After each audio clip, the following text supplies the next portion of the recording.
بسم اللہ الرحمن الرحیم۔ ایک دن نبی پاک نے فرمایا کہ فلاں علاقے کا فلاں شخص جنتی ہے۔ ایک جوان نے سوچا کہ کیوں نہ اس خوش نصیب مومن کی زیارت بھی کروں اور اس کے گھر جا کر دیکھوں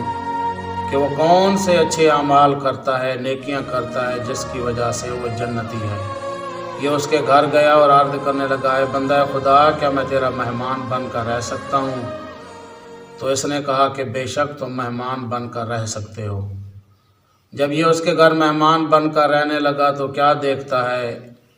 یہ بندہ مومن صرف وقت پر نماز پڑھتا ہے، زیادہ دیر خاموش رہتا ہے اور اپنے کام میں مشغول رہتا ہے، نہ زیادہ دیر مصلی پہ بیٹھتا ہے، نہ تسبیحیں پڑھتا ہے، نہ راتوں کو عبادت کرتا ہے، نہ تہجد پڑھتا ہے۔ تو جب یہ اس سے اجازت مانگ کر جانے لگا تو جوان نے کہا، میں دیکھنے تو یہ آیا تھا کہ تمہارے کون سے اتنے اچھے اعمال ہیں کہ جس کی وجہ سے آقا نے تمہیں جنتی کہا ہے۔ تو اس نے عرض کی کہ میرے اعمال تو تمہارے سامنے ہیں، لیکن ایک ایسا عمل ہے جو کسی کو نظر نہیں آتا۔ تو اس جوان نے کہا، وہ کون سا عمل ہے؟ تو اس نے کہا کہ وہ عمل یہ ہے کہ میرا دل ہر انسان مسلمان کے لیے صاف ہے، میرے دل میں کسی کے لیے بغض، کینہ، حسد نہیں ہے، اور میرے آقا کا بھی یہی فرمان ہے، الحسد یاکل الحسنات کما تاکل النار الحطب، کہ حسد نیکیوں کو اسی طرح کھا جاتا ہے جس طرح آگ لکڑیوں کو جلا دیتی ہے۔ تو ہمارے نبی کی تعلیمات اور ائمہ علیہم السلام کی تبلیغات بھی زیادہ تر گناہوں کو چھوڑنے کے بارے میں ہیں، اور بروز قیامت کچھ لوگ ایسے بھی آئیں گے جن کی بظاہر نیکیاں تو کم ہوں گی، لیکن حکم ہوگا کہ ان کو جنت میں لے جاؤ، اور کچھ لوگ ایسے بھی آئیں گے جن کی نیکیاں بظاہر زیادہ ہوں گی اور حکم ہوگا کہ ان کو جہنم میں لے جاؤ،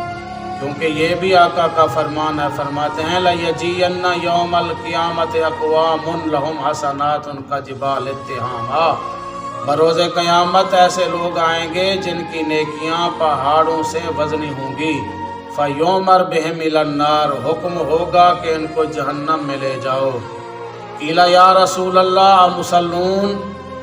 پوچھا گیا یا رسول اللہ کیا وہ نماز پڑھتے ہوں گے؟ تو آقا نے فرمایا،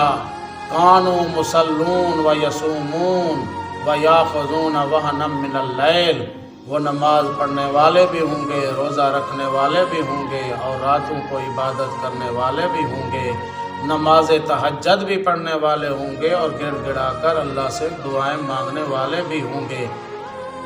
تو عرض کرنے لگے، یا رسول اللہ، وہ کون سا ایسا گناہ ہوگا جس کی وجہ سے ان کو جہنم میں لے جانے کا حکم ہوگا؟ تو میرے نبی نے فرمایا، اذا لاح لهم شیء من الدنیا وثبوا الیہ، جب بھی دنیا کا حرام مال، ناجائز مال دیکھتے تو اس کو اپنے قبضے میں کر لیتے اور یہی کہتے، کوئی بات نہیں، یہ تھوڑا سا مال ہے، اس کی تو رعایت مل ہی جائے گی، یہ تو معاف ہو ہی جائے گا۔